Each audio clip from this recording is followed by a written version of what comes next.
মন দিয়ে শোনো, তোমাদের লাইফে অনেক ভুল আছে। দাড়ি রাখুনি, মাথায় টুপি দিওনি, প্যান্ট শার্ট পরো, অনেক সময় নামাজ কাজা করো, অনেক ভুল তোমাদের মধ্যে আছে। কিন্তু এই গুণের ভুল আল্লাহর কাছে তওবা করো, নামাজি হয়ে যাও, দাড়িওয়ালা হয়ে যাও, জুব্বাওয়ালা হয়ে যাও, আল্লাহ পাক তোমাদেরকে মাফ করে দেবে। বলো আল্লাহুম্মা আমিন।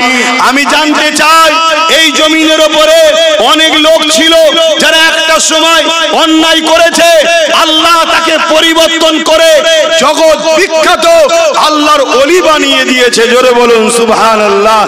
আজকের যে যুবকগণ অন্যায় করছে, ভুল করছে, নিজের ক্ষতি করছে, এ তওবা করবে, আল্লাহকে পরিবর্তন করবে, এ আগামী দিন হাজি হবে, নামাজি হবে, রোজাদার হবে, আল্লাহ আল্লাহ করতে করতে জান্নাতে যাবে। বলো ইনশাআল্লাহ। কিন্তু মনে রাখবে, কেউ যদি শিরক করে, কেউ যদি ইসলাম বিদ্বেষী হয়, তার কি মাপ আছে? সে দাদা হয়েছে, কেউ দিদি হয়েছে, তোমরা সাথ না দিলে দাদাও হতো না, দিদি হতো না, জিরো। বিগত দিন যারা ক্ষমতায় ছিল, যখন মানুষ সরে গেছে সব ফিউজ আউট, অর্থাৎ বেলুন যখন পাম আছে তখন খুব ভালো লাগে, একটা সুই মেরে দাও দেখবে ফুস। অর্থাৎ তোমরাই মূলত হিরো। মূলত হিরো কারা? তোমরা। আর তোমরা যাকে তোমাদের মাথায় বসতে দিচ্ছ, সে যদি তোমাদের মাথায় বসে তোমাদের সহযোগিতা নিয়ে তোমার দ্বীনের উপরে আঘাত দেয়, তোমার কোরআনের উপরে আঘাত দেয়, তোমার আল্লাহর উপরে আঘাত দেয়, এরপরও যদি তোমরা তাদের পাশে দাঁড়াও, এ থেকে কি প্রমাণ হচ্ছে না তোমরাও ইসলামের দুশমন? জোরে বলো। তাহলে আমি আমার বাপকে, আমার মাকে, আমার বোনকে, আমার ভাইকে, আমাদের বাচ্চাদের ঘরে আমার বুঝাবার দায়িত্ব আছে না? না। তাই আমি যেখানেই যাই, আমার ভাই, আমার মা, আমার বোন, আমার বাপ, আমার ভাইদেরকে বুঝাই যে ভাইরা খবরদার, সাবধান হও, সাবধান হও। এরা রাজ পাওয়ারের নামে ফেরাউনের মতো এরা ইসলামকে মিটাতে চাইছে। বনি ইসরাইলকে যেমন ফেরাউন মিটাতে চেয়েছিল, এরা উম্মতে মুহাম্মাদি মুসলিমকে মিটাতে চাইছে। সত্য না মিথ্যা? এটা কি সজাগ করা, বলা কি আমার অপরাধ হচ্ছে? কিন্তু এরা কোনো দিক দিয়ে যখন পারেনি, আমার আজকে কাটিং করছে, এডিট করছে, আগে পিছু করে জুড়ছে, জুড়ে এমন কিছু মানে বার করছে, এমন ভাবে ছড়াচ্ছে যাতে সাধারণ মানুষগুলো মনে করে আব্বাস সিদ্দিকী আমাদের বিরুদ্ধে। কেন এটা প্ল্যান করছে? যদি এটা না প্রমাণ করতে পারে, তাহলে আমাকে তো এরা কোনো দিকে রুখতে পারছে না। মানুষ আমার সঙ্গে মিশে যাচ্ছে, মানুষ আমাকে ভাই বলে ডাকছে, বাপেরা আমাকে বাবাজি বলে ডাকছে, বোনেরা ভাইজান বলে ভাই বলে ডাকছে, মায়েরা আমাকে বাবাজি বলে ডাকছে। এভাবে যদি বিশাল ঐক্য শক্তি আমরা হয়ে যাই, তাহলে আমরাও তো ক্ষমতা দখল করে ফেলবো। আর আমরা যদি ক্ষমতা দখল করে ফেলি, ইসলামের বিষয়ে বলবে যে 24 ঘন্টার মধ্যে জেলের মধ্যে থাকবে সে। এই কথা বুঝছেন না? বোঝেন না? যেমন তোমার এলাকার ছোটখাটো পাতি নেতা, পাতি বোঝো তো নাকি? মানে চায়ের দোকান ছিল বা ভ্যান চালাচ্ছিল, হঠাৎ করে দাঁড়িয়ে কোনো কারণে জিতে গেছে। জিততে দেরি, দুতলা বাড়ি হতে দেরি হয়নি। জিততে দেরি, স্করপিও গাড়ি হতে দেরি হয়নি। আমার তো ছোটবেলায় শুনতাম জাদুর ছড়ি। আমরা বিশ্বাস করি না জাদু, কিন্তু ছোটবেলায় গল্প শোনাতো না যে পড়ি এসে জাদুর ছড়ি ঠেকিয়েছে, সব শোনা হয়ে গেছে। তা আগেকারের যে গল্প শুনেছিলাম, সেই জাদুর ছড়ি থেকেও মনে হয় আরো কিছু ভিআইপি ছড়ি এদের কাছে আছে। ভ্যানওয়ালা থেকে BMW ওয়ালা হয়ে যাচ্ছে। হ্যাঁ, তাহলে ভাবা দরকার এরা কত নম্বর হারামখোর। এই ভুল বলছি নাকি? লোক খেটে খেটে 30-40 বছর ধরে মেহনত করে একটা ঘর করতে পারছে না, আর এরা রাতারাতি বাড়ি হয়ে যাচ্ছে, রাতারাতি গাড়ি হয়ে যাচ্ছে, মাঠের জমি অর্ধেক হয়ে যাচ্ছে। এরা পরের মাল ঝাড়ছে না ঝাড়ে না? জোরে বলুন, ঝাড়ছে না ঝাড়ে না? যারা পরের মাল ঝেড়ে খায়, এদেরকে ইসলামের ভাষায় বলা হয় হারামখোর। আর হারামখোরের যারা সাথ দেয়, তারা হারামখোরদের সঙ্গে জাহান্নামে যাবে। এটাকে আমার জাতিকে জানানো দরকার আছে না? না, এটা জানালে হারামখোরগুলো রেগে যাচ্ছে। রেগে যাচ্ছে, রেগে গিয়ে কোনো দিকে পাচ্ছে না, তখন কাটিং করছে। কেন? তোদেরও তো অনেক মৌলভী সাহেব কিনা আছে, তোদেরও তো অনেক মুফতি বক্তা সব ভাড়াটিয়া আছে। কলিকাতার ব্রিকেটে একটা জনসভা কর, বাহাসের ডেট দে, আব্বাস সিদ্দিকী যা বলেছে সে কোনো যদি ভুল প্রমাণ করতে পারে আমাকে যা শাস্তি দেবি মেনে নেবো। তোদের মৌলভী সাহেব গুলোকে লিয়াই না, শুনছেন না শোনেন না? আসবে না, কারণ মৌলভী সাহেবের কাছে যখন যায় মৌলভী সাহেব বলছে গোলে মালে যতদিন যাই এভাবেই খা, বেশি পাকামু করতে যাসনি। শুনছেন তো নাকি? হ্যাঁ, কেন জি কটা কথা বলেছি, একটা কথা আমার আব্বার বলিনি আর আমার দাদুর বলিনি, সব কটা কথা ইসলাম শরিয়াতের বলেছি। ইসলাম শরিয়াত কারো বাপের কথাতে চলে না, ইসলাম শরিয়াত চলে আমেনা লালের কথাই। জোরে বলুন সুবহানাল্লাহ, আরো জোরে বলুন সুবহানাল্লাহ। এ যুবকেরা মন দিয়ে শোনো, তোমাদের লাইফে অনেক ভুল আছে। দাড়ি রাখুনি, মাথায় টুপি দিওনি, প্যান্ট শার্ট পরো, অনেক সময় নামাজ কাজা করো, অনেক ভুল তোমাদের মধ্যে আছে। কিন্তু এইগুলোর ভুল আল্লাহর কাছে তওবা করো, নামাজি হয়ে যাও, দাড়িওয়ালা হয়ে যাও, জুব্বাওয়ালা হয়ে যাও, আল্লাহ পাক তোমাদেরকে মাফ করে দেবে। বলো আল্লাহুম্মা আমিন। আমি জানতে চাই, এই জমিনের উপরে অনেক লোক ছিল যারা একটা সময় অন্যায় করেছে, আল্লাহ তাকে পরিবর্তন করে জগৎ বিখ্যাত আল্লাহর ওলি বানিয়ে দিয়েছে। জোরে বলুন সুবহানাল্লাহ। আজকের যে যুবকগণ অন্যায় করছে, ভুল করছে, নিজের ক্ষতি করছে, এ তওবা করবে, আল্লাহকে পরিবর্তন করবে, এ আগামী দিন হাজি হবে, নামাজি হবে, রোজাদার হবে, আল্লাহ আল্লাহ করতে করতে জান্নাতে যাবে। বলো ইনশাআল্লাহ। কিন্তু মনে রাখবে, কেউ যদি শিরক করে, কেউ যদি ইসলাম বিদ্বেষী হয়, তার কি মাপ আছে? আজকে তোমাদের ঘরে সেই লাইনে নিয়ে যাওয়ার পরিকল্পনা হচ্ছে, আর আমি যখন বিছখানে দাঁড়িয়ে গেছি বাধা হয়ে, আমার পিছনে লেগে গেছে। কথা বুঝছো তো নাকি? আমি ঘাবড়াইনি, তোমরা ঘাবড়ে যাচ্ছ। জোরে বলো, ঘাবড়ে যাচ্ছ। আমি টেনশনে নাই, আমি ফুল তৈরি আছি যুদ্ধের জন্য। তোমরা রাজি আছো তো নাকি? কোনো ভাবে পিছনের রাস্তা নাই, হাত নামাও, কোনো ভাবে পিছনের রাস্তা নেই। কারণ এখানে আমার আল্লাহর দ্বীনের ব্যাপার। আরে জান তো আল্লাহ দিয়েছে, নিঃশ্বাস টানছি আল্লাহর দয়ায়, দুটো হাত তো আল্লাহ দিয়েছে, দুটো পা তো আল্লাহ দিয়েছে। মরতে তো একদিন হবে, কুকুরও মরে, গরুও মরে, ছাগলও মরে, ওভাবে মরে লাভ নেই। মরণটা যেন আল্লাহ দিয়া, জান আল্লাহর জন্য বেরোই। জোরে বলুন সুবহানাল্লাহ। বাবেরা চলে আসে, আলোচনার দিকে যায়। ফিরআউন অত্যাচার কিভাবে করেছিল এই বিষয়ে বলবো। বর্তমান সময়ে আপনি একটু মিলিয়ে দেখে নেবেন। এ যুবকেরা, তরুণেরা, ফিরআউন এমন করে মিশরের জমিনে মানুষের উপরে লুট শুরু করলো, মানুষকে জুলুম করতে শুরু করলো, মানুষের উপরে আতঙ্কবাদী শুরু করলো, মানুষের উপরে আতঙ্ক ছড়িয়ে দিল। মানুষ ফিরআউনের অত্যাচারে, ফিরআউনের জুলুমেতে মানুষ অতিষ্ঠ হতে লাগলো। এইভাবে ফিরআউন আস্তে আস্তে বড় হতে হতে ফিরআউন মিশরের রাজা হয়ে গেল। রাজা হয়ে যাবার পর ফিরআউন মানুষকে শাসন করতে লেগেছে, মানুষকে শোষণ করতে লেগেছে। একদিন ফিরআউন মিশরের রাজা হয়ে যাবার পর মন্ত্রীদের ঘরে ডেকে বলতে লাগলো, এ আমার মন্ত্রীরা, এখন তো আমি মিশরের রাজা হয়ে গেছি, মানুষ আমার ভয় কম্পিত, মানুষ আমার বিরুদ্ধে কেউ কথা বলতে চায় না। এই মিশরের সেনাবাহিনীরা, এই মিশরের মন্ত্রীরা, আজ আমি একটা বড় পরিকল্পনা করেছি। কি পরিকল্পনা করেছো? ওই ফিরআউন বলতে লেগেছে, আমি মানুষের প্রভু খোদা হতে চাই। বলুন নাউজুবিল্লাহ। শয়তান আস্তে আস্তে বড় হচ্ছে তো। পিঁপড়ের যখন পালক গজায়, পিঁপড়ে খুব খুশি হয়, ভাবছে উড়বো এবারে। পিঁপড়ে কিভাবে উড়বো, কিন্তু পালকটা গজায় উড়ার জন্য। কি জন্যে? ও বোঝে না, ও ভাবছে পালক হচ্ছে আমি উড়বো। তো ফিরআউন রাজা হওয়ার পর ওর পালক গজিয়ে গেছে। এবারে কি বলছে? আমি হলাম তোমাদের প্রভু। এই খবর মানুষের বাড়ি বাড়ি বাড়ি বাড়ি প্রচার করো।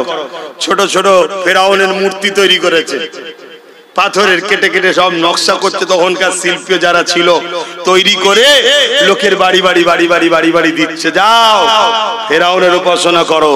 যে মানে নেই তাকে হত্যা করছে।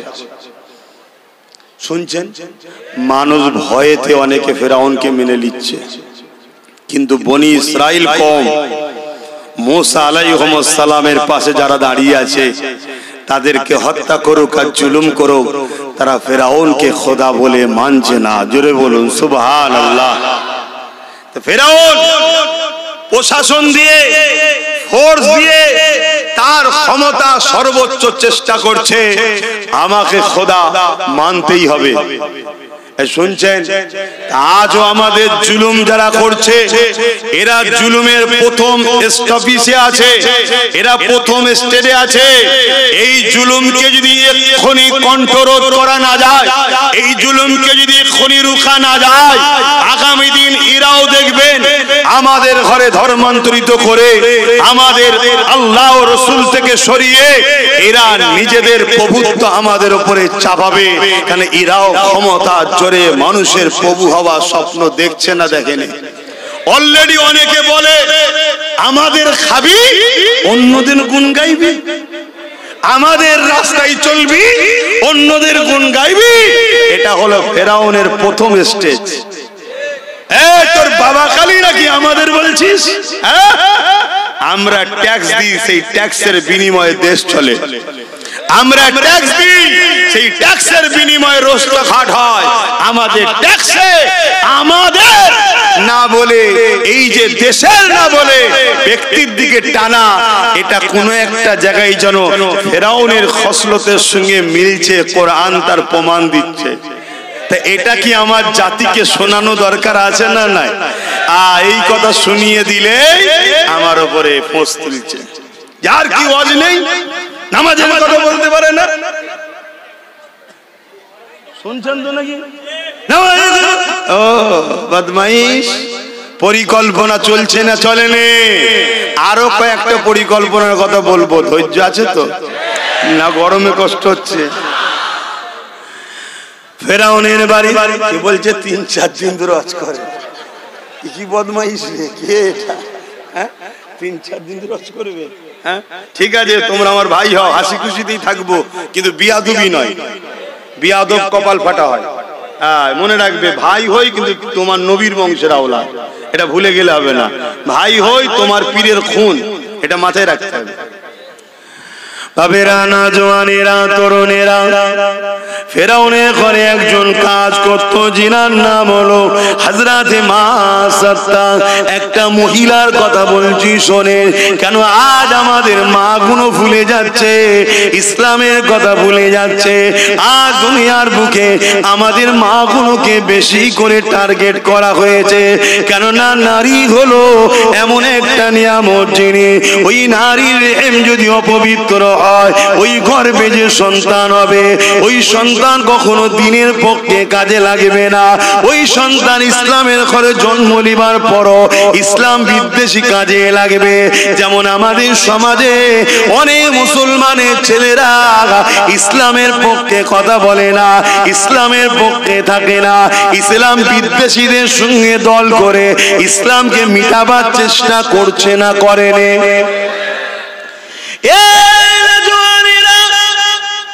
এই দুনিয়ার বুকে একজন ব্যক্তি এসেছিলেন, যিনার নাম হলো হযরতে সালাউদ্দিন আইবি। নাম আপনারা হয়তো শুনেছেন যারা ইতিহাস পড়েছে। এই সালাউদ্দিন আইবি কে ছিলেন? পৃথিবীর জমিনের সন্ত্রাস, জালিম, অত্যাচার যারা ছিল তাদের জন্য আতঙ্কের নাম সালাউদ্দিন আইবি ছিল। এই সালাউদ্দিন আইবি যখন ছোট্ট 9 বছর বয়স ছিল, তিনি এমন করে বাজারে গেছে, মসজিদের জন্য একটা মেহরাব যার উপরে দাঁড়িয়ে খুতবা দেয়, ওই মেহরাব কিনতে গেছে নিজের চাচার সাথে। ওই মসজিদের মেহরাব কিনতে গিয়ে এক ফার্নিচারের দোকানে ঢোকার পরে কাঠের মেহরাব পছন্দ করতে করতে এই নবচর সালাউদ্দিন হুজুরে একটা সুন্দর মেহরাবের দিকে নজর পড়েছে, যেটা বড় কারিকার্য করে তৈরি করা রয়েছে। হযরতে সালাউদ্দিন আইবি নিজের চাচাকে বলতে লেগেছে, ওই সুন্দর মেহরাবটা কেনেন, ওখানে দাঁড়িয়ে মসজিদে খুতবা ইমাম সাহেব দেবে, বড় ভালো লাগবে। ওই দোকানদার বলতে লেগেছে, এই মেহরাবটা বিক্রি করার জন্য নয়, এটা হলো একটা গিফটের জন্য তৈরি করা হয়েছে। এটা দোকানদার বলছে আমি গিফট করব। ওই সময় নবচরের বালক সালাউদ্দিন আইবি বলতে লেগেছে, তাহলে গিফটটা আমাকে করেন, এটাকে নিয়ে গিয়ে আমরা আমাদের মসজিদে লাগাবো। ওই দোকানদার বলতে লেগেছে, এটা আমরা তাকে গিফট করব যে কি নাকি এই মেহরাবটাকে মসজিদ আকসায় গিয়ে লাগাবে। তখন মসজিদ আকসা সেলিবিয়াদের দখলে ছিল। মসজিদ আকসা চেনেন তো, বাইতুল মুকাদ্দাস, সেলিবিয়াদের দখলে ছিল। সেলিবিয়ারা 4 লক্ষ সৈন্য দিয়ে মসজিদে আকসাকে কন্টিনিউ পাহারা দিত। 4 লক্ষ সৈন্য যখন শিফট হবে আবার 4 লক্ষ সৈন্য পাহারা দেবে, এই সৈন্য চলে যাবে। এইভাবে মসজিদে আকসাকে সেলিবিয়ারা দখল করে রেখেছে।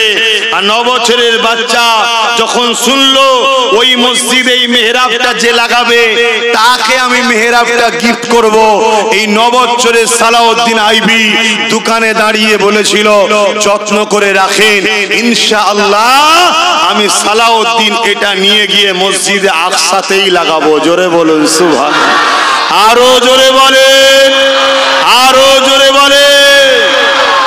আর আজকে আমাদের 9 বছর কেন, 3 9 27 বছরের যুবক রাস্তায় বসে পাবজি গেম নিয়ে ব্যস্ত। তাহলে আমাদেরকে বড় প্ল্যান করে ইসলাম ভুলানো হচ্ছে না, হয়নি?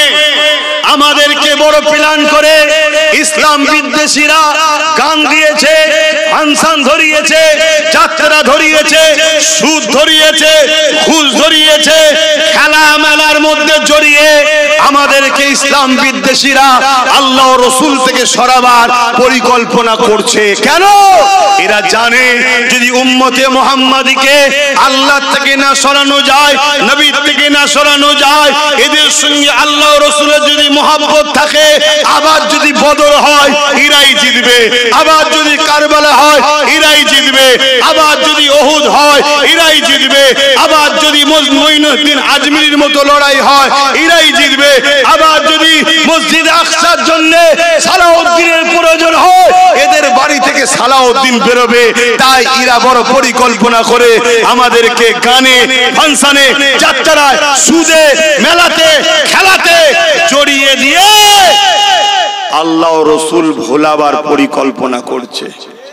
তাহলে এই জায়গায় জাতকে জাগানোর অধিকার আছে না? না। ইসলাম তো অধিকার দিয়েছে।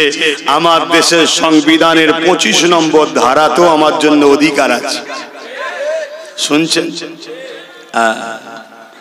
বাবেরা নওজওয়ানেরা, হযরতে সালাউদ্দিন আইবি বড় হয়ে গেলেন। একটু ঘটনাটা পুরো বলে দিই। সালাউদ্দিন আইবি বড় হয়ে গেলেন। হুজুর আমার বড় হয়ে যাওয়ার পরে এমন করে 12,000 সৈন্য নিয়ে ওই মিশর থেকে রওনা দিয়ে দিলেন মসজিদ আকসাকে এমন করে বিজয় করার জন্য। এমন করে প্যালেস্তাইনের জমিনে চলে গেল।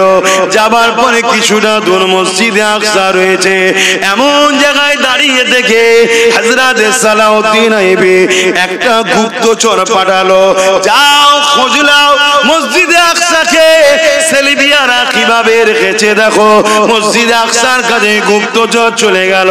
ওই গুপ্তচর এসে বলতে লাগলো, ও হযরতে সালাউদ্দিন আইবি 4 লক্ষ সেনাবাহিনী দিয়ে মসজিদে আকসাকে ঘিরে রেখেছে, সবার হাতে উলঙ্গ তরোয়াল রয়েছে।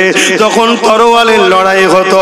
এ যুবকেরা, তরুণেরা, সালাউদ্দিন আইবি কথাটা শোনার পরে তিনি সৈন্য 12,000 সৈন্যকে সামনে নিয়ে খুতবা দিতে শুরু করে দিলে, এ আমার সৈন্য সামন্তরেরা, এ আমার সৈন্যরা, খবর পেলাম 12,000 সৈন্য রয়েছে, এমন করে মসজিদ আকসাকে মিটাবার পাহারা দিচ্ছে। 4 লক্ষ সৈন্য রয়েছে, মসজিদ আকসাকে পাহারা দিতে লেগেছে, আর আমরা মাত্র 12,000। এই বিশাল লড়াই, এটা অনেক খুনি লড়াই হবে, অনেক খুন ঝরবে।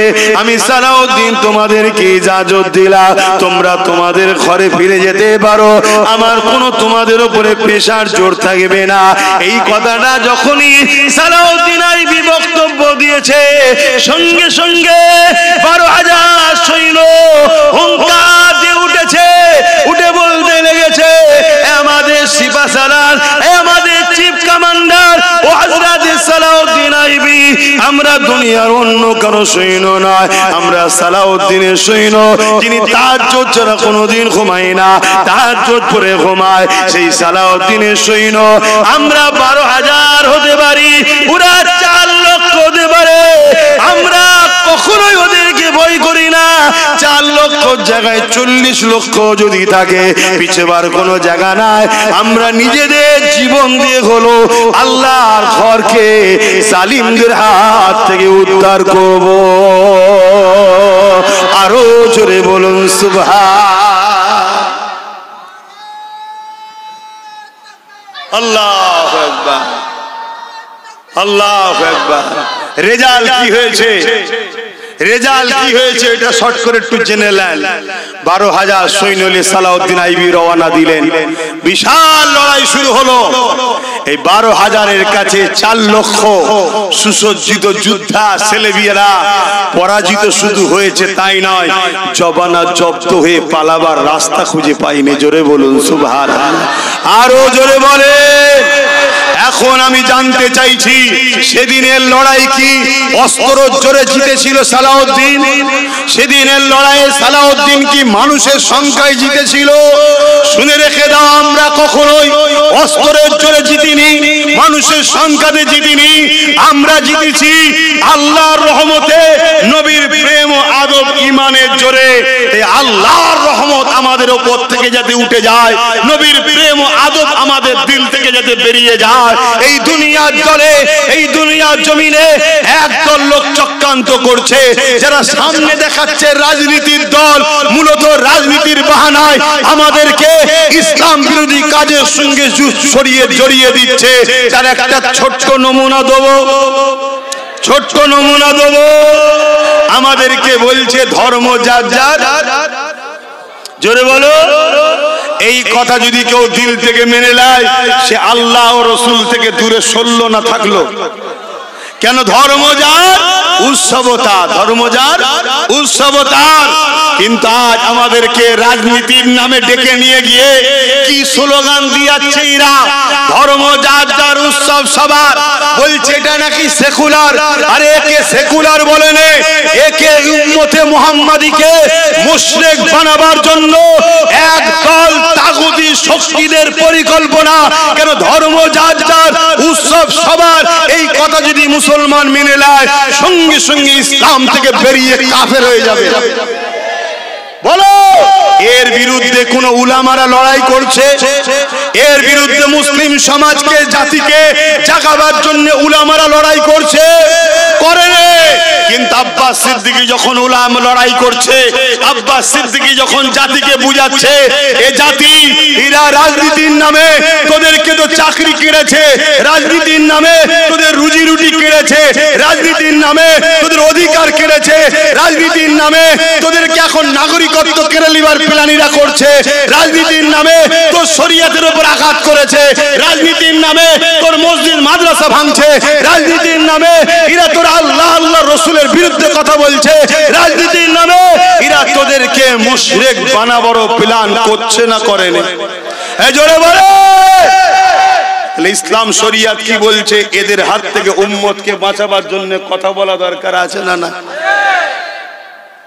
আপনারা আমার উপরে বেজার হচ্ছেন। বলা বন্ধ করে দেবো বলছে। বলা বন্ধ করলে তো জলসা বন্ধ করতে হবে। কেন? হক কথা না বললে আল্লাহ তো ধরবে। বলুন, তাহলে এটা পরিকল্পনা হচ্ছে না হয়নি? উৎসব যার ধর্ম তার, ধর্ম যার উৎসব তার। আমার হিন্দু ভাইরা তারা তাদের ধর্ম করবে, তাদের উৎসব করবে, এতে আমার পক্ষে বিপক্ষে কোনো মাথা ব্যথা নাই। আমার ধর্ম আমার উৎসব আমার জন্য। যদি সবাই বলো সমান করতে হবে, তাহলে আমার কুরবানিতে এসে কেউ আমার পশুর ঠ্যাং ধরবে? এই জোরে বলো, কেন আসবে না? না, এটা আমাদের ধর্মে নিষেধ আছে। ঠিক তেমনি আমাদেরও ধর্মে যেখানে শিরক হয়, গায়রুল্লাহর উপাসনা হয়, সেখানে যাওয়া, পার্টিসিপেট করা, আনন্দ করা ইসলামে হারাম, নিষেধ। আনন্দ করলে কাফের হয়ে যাবে। শুনছেন ভাই? আর সেটাকে বিশ্বাস করাবার প্ল্যান চলছে না চলে না? আরো একটা বলবো, অসুবিধা হচ্ছে? খুব মন দিয়ে শোনে, আজ আমাদের কাছে নতুন একটা উৎসব এসছে। কি? বিজয়া উৎসব। কি উৎসব? জোরে বলে। বিজয়া উৎসব।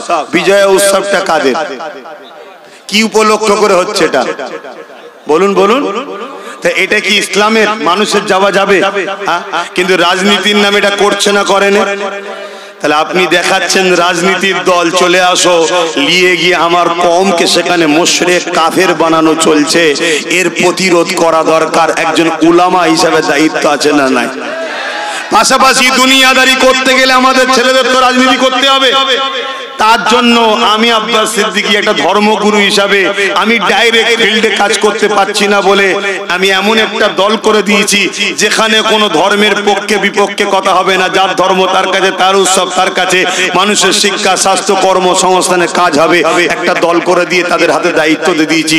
এজন্যই তো আমাকে টার্গেট করছে, এজন্যই তো আমার উপরে রাগ। লাস্টে যখন পাচ্ছে না কিছু, আমার কওমেরই মুসলিম ছেলেরা আমাকে গাল দিচ্ছে, আমার কওমেরই মুসলিম ছেলেরা আমার সমালোচনা করছে। যারা আমার সমালোচনা করছে, ওই মুসলিম ছেলেটা কখনো কি সমালোচনা করেছে যে কেউ আমার রাজ্য সরকার যখন বলল কোরআন শেষ হয়ে যাবে, আমার উন্নতি শেষ হবে না, তখন কি তার সমালোচনা করেছিল? করে না, কিন্তু আমার সমালোচনা করেছে। তাহলে এরা মুসলিম সূরাতে মুমিন নয়, মুনাফিক। এরা কারা? মুনাফিক। অতএব বুঝা দরকার, এই লড়াই আব্বাস সিদ্দিকী নিজের রুজি রুটি ঘর বাড়ির জন্য করছে না। এই লড়াই করতে গিয়ে আমার দুশমন বাড়ছে। এই লড়াই না করলে আমার বন্ধু আরো বেড়ে যেত। কিন্তু ওরকম বন্ধুকে আমি ধিক্কার জানাই, ওরকম বন্ধুতে আমি লালত জানাই যে বন্ধুটা আল্লাহ রাসূল থেকে আমাকে দূরে নিয়ে চলে যাবে। ওই বন্ধুর সাথে, ওই দলের সাথে, ওই সমাজের সাথে আমরা কি মিশতে রাজি আছি?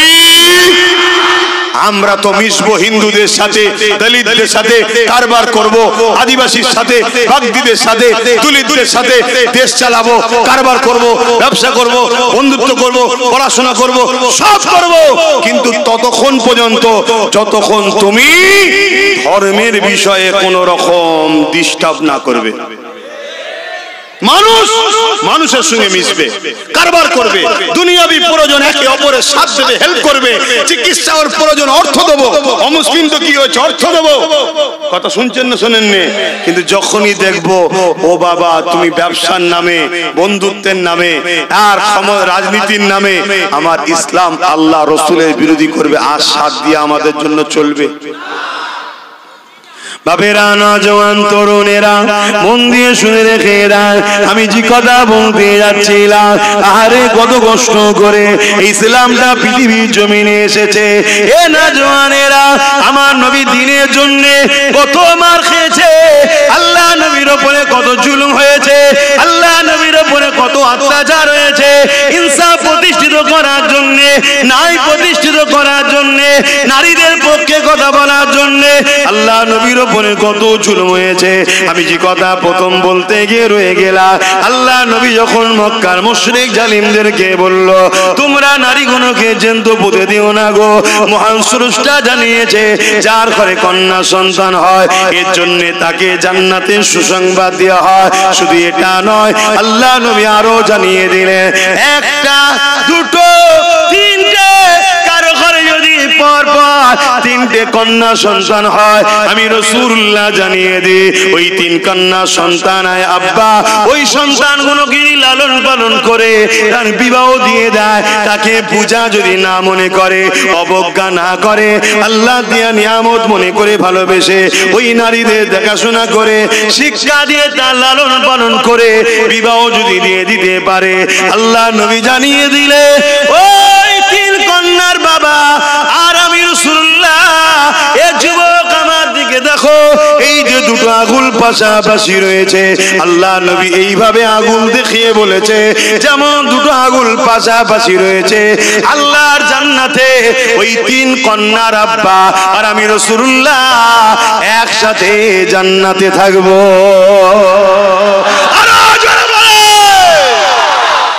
তাহলে নারীরা আমাদের জন্য সম্মানের জিনিস নয়? কথা বলে হাত তুলে সাক্ষী দেন, মায়ের জাতদের হয়ে লড়াই করবে, নারীদের হয়ে লড়াই করবে, নারীদের অধিকারের জন্য লড়াই করবে, মায়ের জাতদের উপরে যারা জুলুম করবে তাদের বিরুদ্ধে লড়াই করবে। মায়েদের হলো বৃদ্ধাশ্রমে রাখার জিনিস নয়, মায়েদের সেবা করার জিনিস, ঠিক না বেঠে? আব্বাস সিদ্দিকী কোনসা ভুল কথা বলেছে যে আইন হওয়া দরকার, যারা মায়েদের উপরে জুলুম করবে ওই ছেলেকে যা 12 বছরের জেল দেওয়া দরকার।